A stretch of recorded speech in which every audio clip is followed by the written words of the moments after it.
सियासत जितनी करनी है कर लो, सवाल जितने उठाने हैं उठा लो, पर जवाब तो खोजो।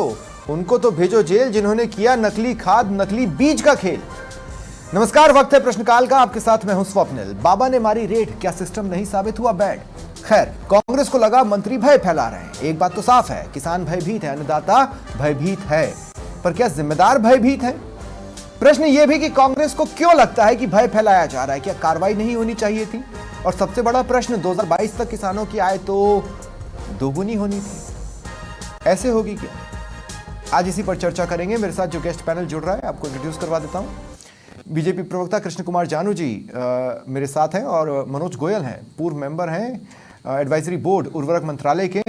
आप दोनों का मैं स्वागत करता हूं। कुछ ही देर में और भी गेस्ट मेरे साथ जुड़ेंगे। मैं शुरुआत कृष्ण कुमार जानू जी आपसे कर रहा हूं। किरोड़ी लाल मीणा निकले रेड मारने के लिए, इसका मतलब है कि सिस्टम की नजर नहीं थी। इसका मतलब है कि सिस्टम या तो चीजों को जानबूझकर अनदेखा कर रहा है, या फिर सिस्टम तक कोई बात पहुंच ही नहीं रही। चलिए, बाबा ने रेड मार ली, फिर क्या? किसकी जिम्मेदारी तय हुई है अब तक? स्वप्निल जी, सीधे तौर पर ये जो फैक्ट्रियां हैं जहां चाहे नकली खाद बन रहा हो या बीज की घटिया क्वालिटी की पैकिंग की जा रही हो, लंबे समय से चल रही हैं। और क्योंकि बीजेपी की जो इंटरनल पॉलिटिक्स थी उसमें किरोड़ी लाल जी ने अपने पद से इस्तीफा देकर के लंबे समय तक उस विषय की जिम्मेदारी निर्वहन करने से बचते रहे। सौभाग्य से इंटरनल पॉलिटिक्स शब्द आपने इस्तेमाल किया है, मैंने नहीं बोला है। हाँ, बिल्कुल कोई दिक्कत नहीं। जो भी चला वो सब सार्वजनिक है। मेरे शब्दों का आप और उधेड़ करके सामने रख रहे हैं, अच्छी बात है। लेकिन सच्चाई यही है कि कुछ न कुछ था। अब बाबा सामान्य रूप से जब से काम करने लगे हैं तो बाबा ने जो विसंगतियां हैं उनकी पूरी जानकारी जुटाई है, और जुटाने के बाद जैसा कि मंत्रिमंडल में साझा जिम्मेदारी होती है और बाबा ऐसे विषयों के महारथी माने जाते हैं, तो सरकार ने भी फ्री हैंड दिया है कि आप अपनी तरफ से जो करना है वो करिए। तो ये बड़ी सिमिलैरिटी है। मतलब कांग्रेस का एक पीरियड जिसमें सचिन पायलट वर्सेस अशोक गहलोत चल रहा था, आपका कहना था कि उसका खामियाजा देश को भुगतना पड़ा। जिस इंटरनल पॉलिटिक्स शब्द का इस्तेमाल आपने किया, उसका खामियाजा किसानों को भुगतना पड़ा। आम सी बात है, 17 महीने तो भुगतना पड़ा। निश्चित रूप से आपका ये जो सवाल है, इसका भुगतना पड़ा शब्द प्रयोग किया जाना कोई अतिशयोक्तिपूर्ण नहीं है। लेकिन सच्चाई ये है कि सारे सिस्टम में बेनकाब करना, मौके पे जाना और पकड़ना, और जिस सिस्टम की ये जिम्मेदारी थी, पिछले 15 साल में इन फैक्ट्रियों का इंस्पेक्शन तक नहीं हुआ, इंस्पेक्शन रिपोर्ट तक नहीं है, और जिम्मेदार अधिकारियों को जिनको इंस्पेक्शन करना होता है उन पर कोई कार्रवाई तक नहीं है। तो कार्रवाई करने के बाद, रेड मारने के बाद अभी तक आपने किसी की जिम्मेदारी भी तय की हो, वो तो सुर्खियां बनी नहीं। किसकी जिम्मेदारी तय की है आपने?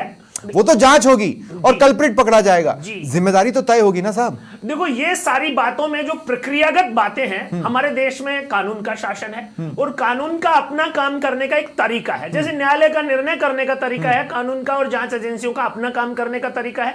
सीधे तौर पर आप किसी को फांसी नहीं चढ़ा सकते। हाँ, बाबा ने जिन बातों का पटाक्षेप किया है उसमें जिम्मेदारियां भी तय होंगी, और जिन्होंने गलत किया है उनको दंड भी मिलेगा। और इस सारी प्रक्रिया में थोड़ा बहुत समय जरूर लगेगा। मतलब 3 दिन में समय लगेगा, लेकिन प्राथमिक जिम्मेदारी भी किसी की तय 3 दिन में नहीं हुई है। और ये बड़ा चिंतनीय विषय है। इसलिए विषय है क्योंकि फिर ये लगता है कि ऐसे तो जो मलाई खाने वाले हैं वो मलाई खाते रहेंगे, कुछ दिन तो और खाते ही रहेंगे। ऐसा तो नहीं है, और जेल तो भगवान जाने कब जाएंगे। स्वप्निल जी, एक बात तो तय है कि अब इस सारे सिस्टम पर जिस प्रकार की चोट बाबा ने की है और भजनलाल जी की सरकार ने की है, वो इस बात का संकेत है कि सरकार जो जीरो टॉलरेंस की नीति पर काम करने की बात कहती थी वो करती भी नजर आएगी। हाँ, प्रक्रियागत समय, प्रशासनिक ढांचे में जिस प्रकार की विसंगतियां हैं उनको ठीक करने की जिम्मेदारी। प्रदेश की बात क्यों कर रहे हैं? देखिए, किसी भी राज्य में उर्वरक मंत्रालय तो होता नहीं जी, वो तो सिर्फ सेंटर में है, और तो कहीं है नहीं। कृष्ण कुमार भाई, है ना? मैं गलत तो नहीं कह रहा हूं? जी, आप सही कह रहे हैं। अब उर्वरक मंत्रालय अगर सिर्फ सेंटर में है जी, और खाद और बीज की समस्या सिर्फ राजस्थान नहीं, दूसरी जगहों से भी नकली खाद और बीज की समस्याएं आ रही हैं जी, तो ये फेलियर तो आप डबल, ट्रिपल और क्वाड्रुपल और आगे बढ़ाना है तो पेंटा तक ले जाइए, लेकिन ये तो फेलियर उस स्तर पर। ये आपका जो सवाल है ये निश्चित रूप से उस बात को इंगित करता है कि हम दिल्ली और राजस्थान में जयपुर की सरकार चला रहे हैं, और हम भी अगर ध्यान नहीं दे पा रहे हैं तो जिम्मेदारी किसी को लेनी पड़ेगी। लेकिन किसान के साथ जो हो रहा है, और उसमें जिस समय यहाँ किरोड़ी लाल जी ने और भजनलाल जी की सरकार ने चोट करना शुरू किया है, तो आपने देखा होगा डोटासरा जी का बयान, ठीक है। डोटासरा जी को किसान को नकली खाद मिले, बीज मिले का दुख नहीं है, वो भय के वातावरण का बहाना बनाकर कार्रवाई रोकने का खेल खेल रहे हैं। इसका मतलब ये सारा खेल उनके रोकने कांग्रेस से के कुछ सिस्टम रुकेगा में क्या? नहीं, उनके रोकने से कुछ रुकेगा क्या? नहीं रुकेगा, नहीं रुकेगा ना, तो फिर उसको कोर्ट करने का फायदा क्या है? स्वप्निल जी, कोर्ट करने का फायदा यह है कि जिस भ्रम की स्थिति का लाभ वो इन जो डीलर्स को और इस प्रकार की फैक्ट्री चलाने वालों को देना चाहते हैं, और जो सहानुभूति वो लेना चाहते हैं, वो सब नहीं होने वाला है। हाँ, एक बार ध्यान भटक सकता है। ठीक है। मोहन डागर कांग्रेस प्रवक्ता है, मेरे साथ जुड़ रहे हैं, और साथ ही अमर सिंह जी किसान नेता हैं। मैं आप सबका भी स्वागत कर रहा हूं समाचार प्लस पर। लेकिन मैं एक बात समझना चाहता हूं। मनोज गोयल जी, मैं आपके पास आ रहा हूं, उसके बाद मैं मोहन डागर जी के पास जाऊंगा और फिर मैं अमर सिंह जी के पास। मनोज गोयल जी, ये खाद और बीज से जुड़े ही एक संगठन विरोध की बात करने लगता है, जगह जगह पर प्रदर्शन की बात करने लगता है। मैं समझ नहीं पा रहा हूं, नकली खाद और नकली बीज का भंडाफोड़ होने से किसी भी एक धड़े को या किसी भी एक छोटे से ग्रुप को भी आक्रोशित होने की जरूरत क्या है? बिल्कुल नहीं। मैंने एक वीडियो जारी करके माननीय मंत्री जी को बहुत बहुत धन्यवाद, कोटि कोटि धन्यवाद दिया है कि आप जो काम कर रहे हैं वाकई तारीफ काबिल है। देखिए क्या है, एक कहीं ना कहीं व्यापारियों के लिए गाइडलाइंस की कमी, वो जारी नहीं हुई, और किसी ने आवाज आ रही है? हाँ बिल्कुल बिल्कुल, हम सब सुन पा रहे हैं। ओके, तो मेरा ये कहना है कि माननीय मंत्री जी ने जो कदम उठाया है किसानों के हित में, वो वाकई बहुत अच्छा है, बहुत सराहनीय है। मैंने एक वीडियो जारी करके उनको कोटि कोटि धन्यवाद दिया। नहीं, लेकिन मनोज भाई, उर्वरक मंत्रालय की मॉनिटरिंग पर तो सवाल खड़े होंगे ना। अब ये बात सिर्फ राजस्थान की तो रह नहीं गई। नहीं नहीं नहीं नहीं, नहीं। आपको बताओ क्या सवाल खड़े होंगे? मॉनिटरिंग। आप उर्वरक मंत्रालय पे क्या सवाल खड़ा करें? मॉनिटरिंग।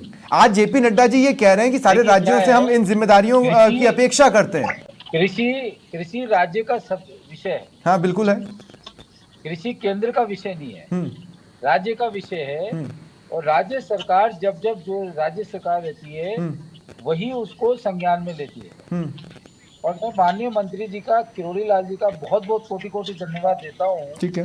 उन्होंने किसानों के हित में एक मिशन के रूप में ये चीज उठाई, बीड़ा उठाया कि मुझे ये जो नकली जो खेला चल रहा है, हर व्यापारी नहीं है, 2-5% है। मनोज भाई, मैं तंज तो नहीं कसना चाहता हूँ, लेकिन मुझे एक बहुत पुराना गाना याद आ रहा है। बहुत पुराना गाना है कि बहुत देर से दर पे निगाहें लगी थी, हजूर आते आते बहुत देर कर दी। 17 महीने का वक्त लिया है बाबा ने एक्शन में आने में।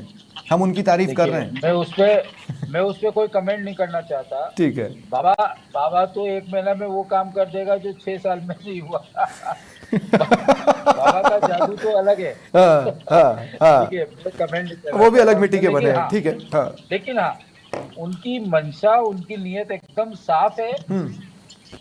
किसानों को अच्छा उर्वरक मिले, अच्छा बीज मिले, अच्छा कीटनाशक। ठीक है। उनकी नीयत बिल्कुल साफ है, और उसी नीयत के हिसाब से वो अपना काम कर रहे हैं।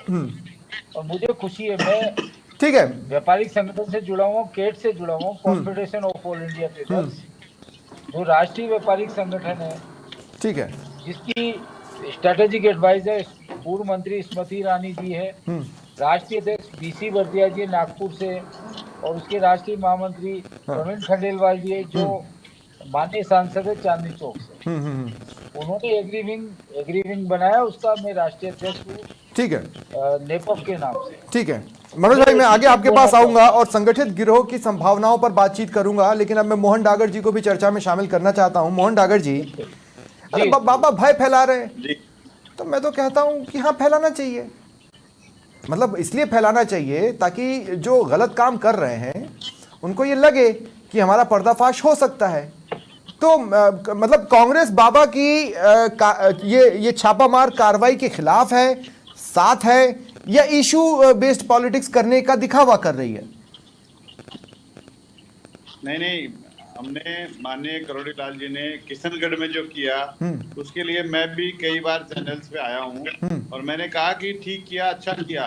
लेकिन मैं कह रहा हूँ कि राज्य में सरकार है और भारतीय जनता पार्टी की सरकार है, 17-18 महीने तक जो एक्टिविटी चल रही थी उस पे मॉनिटरिंग क्यों नहीं की? वहाँ डिपार्टमेंट है, क्वालिटी कंट्रोल है। नहीं मोहन भाई मैं थोड़ा सा आपको टोक रहा हूँ। 17-18 महीने नहीं, 17-18 महीने नहीं, सालों से क्यों आई कि मंत्री जी को वहां जाना पड़ा? नंबर एक बात। नंबर दो, जो गंगानगर में हुआ या राजस्थान के लिए जो सर्कुलर निकाला डिपार्टमेंट ने, आप डिपार्टमेंट का काम क्या है? एग्रीकल्चर डिपार्टमेंट का यही है कि आप मॉनिटरिंग कीजिए, आप देखिए, किसानों को समय पर फर्टिलाइजर उपलब्ध कराइए, seed, pesticide, fertiliser, quality product उपलब्ध कराइए, किसान की गुणवत्तापूर्ण उसको आदान उपलब्ध करवाइए। नहीं मोहन भाई, मैं आपको थोड़ा सा रोक रहा हूँ। मोहन डागर जी, मैं आपको थोड़ा सा रोक रहा हूँ। मैं इस बात के लिए रोक रहा हूँ कि पहले तो ये कि ये गोरख धंधा 17 महीनों से नहीं चल रहा था। ये गोरख धंधा कम से कम भी नहीं तो 11-12 साल से चल रहा था, जिसका मतलब यह है कि 5 साल राजे के भी बीते, 5 साल गहलोत के भी बीते, ये तो हुआ ही नहीं, सामने आया ही नहीं। ये जरूरी नहीं कि 11-12 साल से चल रहा था। आराम से बात हम अभी की कर रहे हैं, पहले क्या हो रहा था अभी हम बात कर रहे हैं। अरे पर नुकसान तो हो गया ना सर, उसकी भरपाई नहीं है।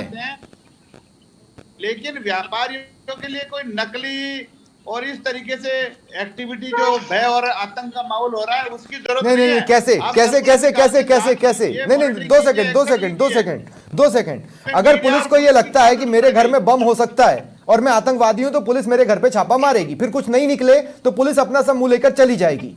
तो मैं ये कहना चाहता हूं, इसमें डरना और हड़बड़ाने का क्या है? चेकिंग तो होगी, हर किसी की होगी, ईमानदारी से काम करने वाला भी स्क्रूटनी में होता है। आज से पहले भी चेकिंग होती आई है, हमेशा होती है। स्वप्निल जी, मैं इंटरवीन करना चाहूंगा। मैं वो आपको मौका दे रहा हूँ।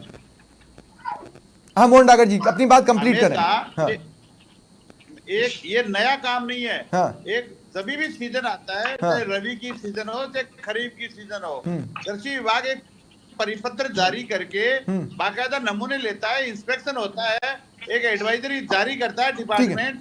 लेकिन पहली बार ऐसा हुआ है कि ना तो कोई एडवाइजरी जारी हुई, ना कोई इंस्पेक्शन हुआ। आज भी कृषि विभाग में मेरे बहुत सारे लोगों से बात हुई कि एक महीने से लोगों ने आवेदन कर। ठीक है मोहन डागर जी, एक शॉर्ट काउंटर का मौका कृष्ण कुमार जानू जी को, और उसके बाद फिर जब अमर सिंह जी बोलेंगे कोई बीच में नहीं बोलेगा। कृष्ण कुमार जानू जी। मोहन डागर जी ने अजमेर की किशनगढ़ की कार्रवाई का समर्थन किया और गंगानगर की कार्रवाई पर, यानी खाद नकली नहीं मिले, बीज जो है लो गुणवत्ता का, निम्न गुणवत्ता का मिले, इसका समर्थन किया।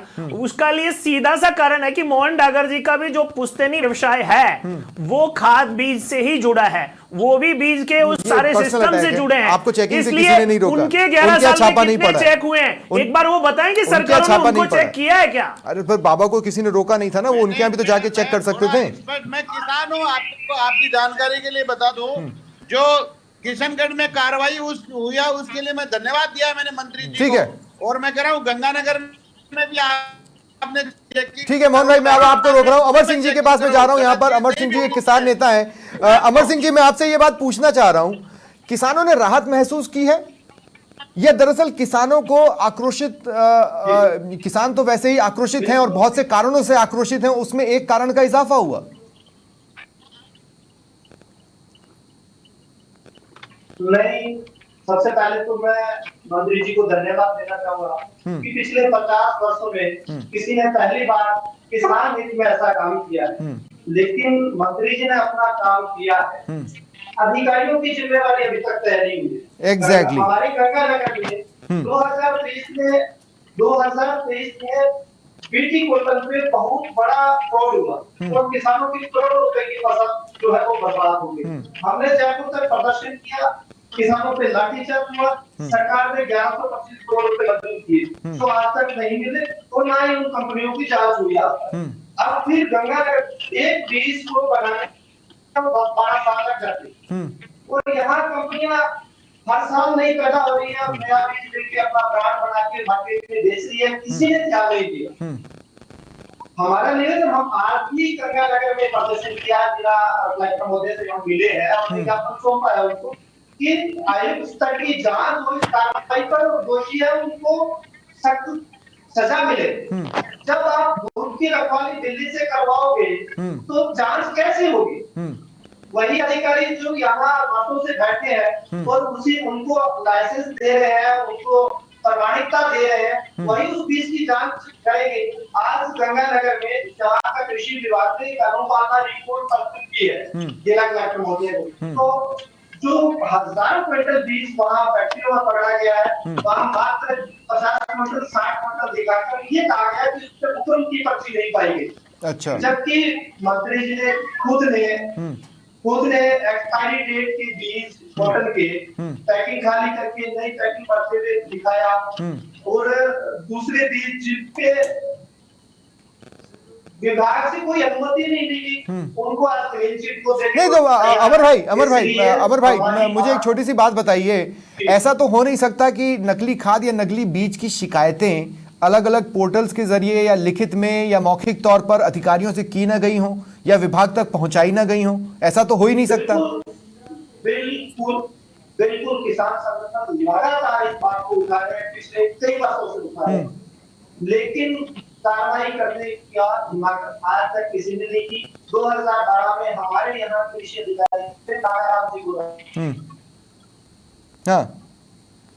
उन्होंने इस कार्रवाई को किया लेकिन उनका ट्रांसफर हुआ तुरंत। अच्छा, तो उसके बाद किसी अधिकारी ने ऐसी जरूरत ही नहीं की कि उन पे कार्रवाई की। हमेशा किसान संगठन और किसान इस बात को कहते हैं कि हमें अमानक बीज मिलते हैं, नकली खाद मिलती है।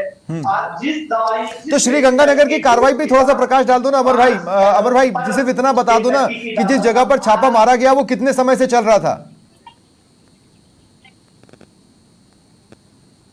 बिल्कुल ये 10-12 वर्षों से गंगानगर में चल रहा है और दूसरी जगह भी चल रहा है। ठीक है, 10-15 वर्षों से 10-15 वर्षों से ये जरूरी है, ये जरूरी है बताना कि ये 10-15 वर्षों से चल रहा है और पहली बार किसी ने उठकर छापा मारा। अब उसके छापे की मंशा पर सवाल नहीं उठाना है, कार्रवाई पर सवाल नहीं उठाना है, लेकिन मसला यह है कि भाई सिस्टम पे तो सवाल उठाना ही पड़ेगा ना। हालांकि मंशा पर भी सवाल उठाए जा सकते हैं कि भाई 17 महीने फिर आपने ये नौटंकी क्यों की। हालांकि मंशा पर भी सवाल उठाए जा सकते हैं। अगर आप 17 महीने पहले जाग जाते तो इस 17 महीने की भरपाई का प्रश्न पूछने की जरूरत नहीं पड़ती। अमर भाई मैं आपके पास आऊंगा लेकिन उससे पहले मेरे साथ राधेश्याम भारती जी भी जुड़ चुके हैं, राजनीतिक विश्लेषक है। राधेश्याम भाई मैं स्वागत कर रहा हूं आपका, मैं थोड़ी देर में आपके पास आता हूं। मनोज गोयल जी मैं आपसे ये बात पूछना चाह रहा हूं, ठीक है बाबा ने बहुत सही कर दिया, फिर विभाग क्यों बनाया है भाई? अगर विभाग को कुछ करना ही नहीं है, विभाग को कुछ देखना ही नहीं है, विभाग को रिपोर्ट्स देनी ही नहीं है, शिकायतों का निस्तारण करना ही नहीं है, पोर्टल पर आई शिकायतों को देखना नहीं है, तो फिर विभाग बनाया ही क्यों है? इसीलिए मुझे प्रॉब्लम है कि भाई जो कार्रवाई हुई उसके बाद प्राथमिक जिम्मेदारी तो तय करो, आपके हिसाब से किसकी बनती है? देखिए विभाग अपना काम कर रहा है। जब व्यापारी नहीं राधेश्याम जी मैं आ रहा हूं आपके पास, 2 मिनट मैं आपको रोक रहा हूं। राधेश्याम जी मैं 2 मिनट आपको रोक रहा हूं, मेरा ये सवाल मनोज गोयल जी से था, उसके बाद मैं आपके पास आऊंगा। हाँ मेरा ये कहना है विभाग अपना काम कर रहा है, सरकार अपना काम कर रही है। चंद व्यापारी अगर गलत तरीके से कुछ काम करते हैं उसके लिए पूरे ट्रेड कम्युनिटी को बदनाम नहीं किया जाना चाहिए, एक बात। दूसरी बात, आज हमें ये भी समझना चाहिए कि आज कहीं ना कहीं नकली के चक्कर में ऐसा तो नहीं है कि हम राजस्थान प्रदेश को इतना ज्यादा डिफेम कर दें कि अन्य प्रदेशों में जो या इंडस्ट्री में जो प्रोडक्ट जाते हैं वो तो बदनाम नहीं हो। मनोज गोयल जी कुछ टेक्निकल एरर आया है, लेकिन जो आप कह रहे थे उसमें मैं 2 बातें कहना चाह रहा था कि एक तो गेहूं के साथ घुन पिसता है, ये हमेशा होता है। दूसरा आजकल मीडिया को जो कुछ भी कहा जाता है, हर कोई तो वैसा नहीं है, लेकिन कॉमनली अब पूरे मीडिया को वही कहा जाता है, तो ये तो होता है और ये होगा। ये कब तक होगा मैं कह नहीं सकता। लेकिन राधेश्याम भारती जी ये एक ऐसा इशू है जिस पर कार्रवाई से ज्यादा सियासत हो? देखिए स्वप्निल जी, एक नया कल्चर डेवलप होगा कि अब नीचे का पूरा विभाग जो है वो तो बैठा देखेगा और उसका शीर्ष व्यक्ति मंत्री वो जगह जगह जाके कार्रवाई करेगा, छापेमारी करेगा। फिर आप देखिए अब आज किरोड़ीलाल मंत्री हैं वो जाके छापेमारी कर रहे हैं, गंगानगर में की, किशनगढ़ में की। अब गृह मंत्री जी को शिकायत आएंगी कि साहब FIR दर्ज नहीं हो रही या आप थानों पे छापे मारो, जो है रिपोर्ट पेश। फिर गृह मंत्री जी जाके थानों पे छापे मारेंगे। फिर शिकायत आएगी कि साहब किसानों को लोन तरीके से नहीं मिल रहा, बैंक गड़बड़ कर रहे हैं, हाँ। तो वित्त मंत्री जाकर के बैंकों पे छापा मारेंगे। बिल्कुल सही। यानी ये सब क्या होगा, आप कल्पना कीजिए। यानी पूरे डिपार्टमेंट को, पूरे स्ट्रक्चर को जो हमने इतने साल से एस्टेब्लिश किया हुआ है, उसको हम नकार रहे हैं। इससे आप बताइए कि कैबिनेट मिनिस्टर जो है वो जाकर के छापेमारी कर रहे हैं, तो फिर उसकी अब जो सामने आएंगे वो उसकी जांच कौन करेगा?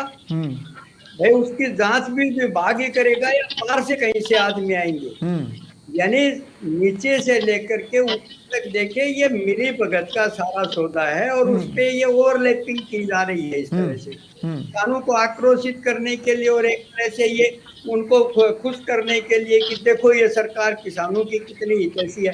18 महीने हो गए, आज तक कार्रवाई क्यों नहीं हुई? फिर दूसरी बात और है कि किरोड़ी लाल जी को जब इसके लिए जाना पड़ा तो ऑब्वियस है कि नीचे का जो लोग इसमें सम्मिलित है, हो सकता है कि वो भाजपा के ही बहुत सीनियर लोग और सरदार लोग हों और उन पर जो है सरकारी अमला जो वो कार्रवाई नहीं कर पा रहा हो, इसलिए जो है किरोड़ी लाल जी को नहीं। लेकिन इसमें तो राधेश्याम जी मैं भी आपको काउंटर करूंगा कि अगर कोई चीज 10-12 साल 15 सालों से चल रही है तो फिर वो संभावनाएं इस बात की है कि वो किसी का वो कोई भी हो सकता है। सभी एक दूसरे को संरक्षण दे रहे हो तो बात अलग है। लेकिन स्वप्निल जी आप बताइए ये कौन सी कल्चर है? यानी सीधी विधायिका कार्रवाई करेगी, कार्यपालिका को यानी नकार दिया जाए, उसको घर बिठा दिया जाए, फिर कार्यपालिका की जरूरत क्या है? अधिकारियों के, कर्मचारियों की इनकी जरूरत क्या है? विभाग को खत्म कर दें, मंत्री को सारे पावर दे दें, मंत्री जाकर के जगह जांच करते फिर। यही तो कल्चर डेवलप हो गया। ठीक है, ये एक बहुत बड़ा पॉइंट है जिस पर इमीडिएट में मुझे जवाब भी चाहिए। कृष्ण कुमार जानू जी, देखिए क्या होता है, सरकारों की हार का सबसे बड़ा कारण कौन होता है? ब्यूरोक्रेसी और अधिकारी। ये तो आप मानेंगे, बिल्कुल, उसके बिना तो पॉसिबल ही नहीं है। दर्पण होता है काम का, है ना?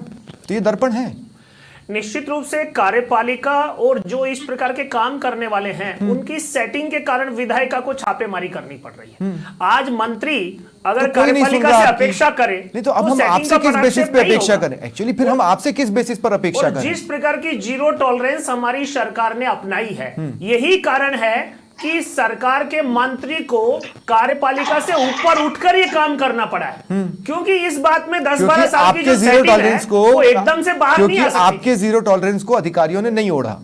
निश्चित रूप से ये गैप रहा है, तभी तो एक्शन प्लान चेंज हुआ है और इस काम के महारथी किरोड़ी जी को सरकार ने आगे किया है कि भाई आप इस काम को अंजाम दीजिए। एक विभाग के लिए देखो, शुरुआत करने के लिए जैसे कहते हैं ना कि जब हमारे यहाँ घरों में, गांव में चावल बनते तो एक दाना चेक किया जाता है। हमने चेक करना शुरू कर दिया, देखते जाइए। फिर तो थाने भी चेक करो। फिर विपक्ष मुद्दे क्या गलत उठा रहा है? विपक्ष मुद्दे सही पकड़ रहा है। विपक्ष को रचनात्मक विपक्ष की भूमिका निभाने की जरूरत है। विपक्ष प्रॉब्लम क्या है की कार्रवाई बताकर टालने की कोशिश। मैं बताता हूं आपको, मैं आपको बताता हूं, इस बात को समझने की कोशिश कीजिएगा।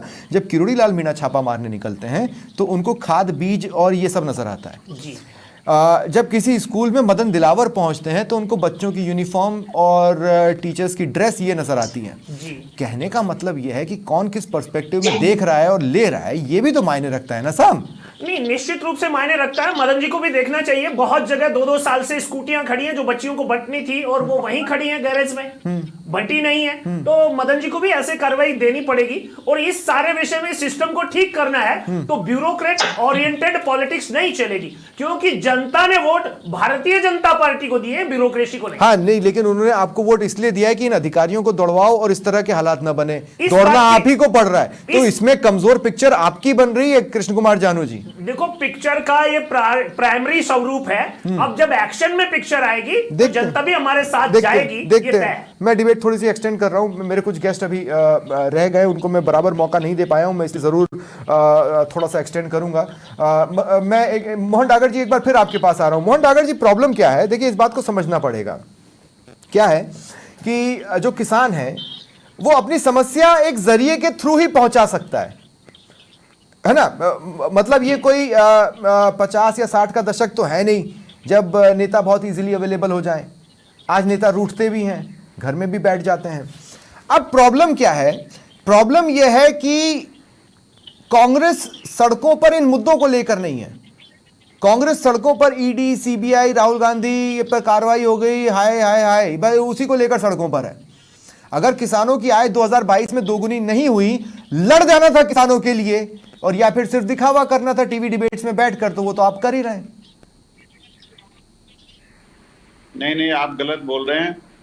आप सुनिए, आप समझिए पूरे प्रकरण को। मंत्री जी कार्रवाई कर रहे हैं, करना चाहिए, जांच कर रहे हैं, जांच होनी चाहिए, लेकिन उसके अलावा भी हमारी बहुत सारी सरकार की जिम्मेदारियां। डोटासरा जी कह रहे हैं मंत्री जी भय फैला रहे हैं, गजब स्थिति है भाई। मेरी बात सुनिए, आप बात को समझिए। मैं कहना चाह रहा हूँ, मेरी बात को समझिए। राजस्थान बहुत बड़ा प्रदेश है, मौसम, प्रकृति और खेती किसानी पर निर्भर है। यहाँ लाखों टन डीएपी यूरिया चाहिए, उसकी उपलब्धता सुनिश्चित करेगा सरकार करेगी। राजस्थान में किसानों को उच्च गुणवत्ता के खाद, बीज, कीटनाशक मिलनी चाहिए। इसकी जवाबदारी किसकी है? सरकार की। अच्छा, मंत्री जी गंगानगर जा रहे हैं, मंत्री जी दौसा, सवाई माधोपुर में कार्रवाई क्यों नहीं कर रहे? दौसा के लोग दूध का दूध और पानी का पानी 2 मिनट में कर देता हूँ।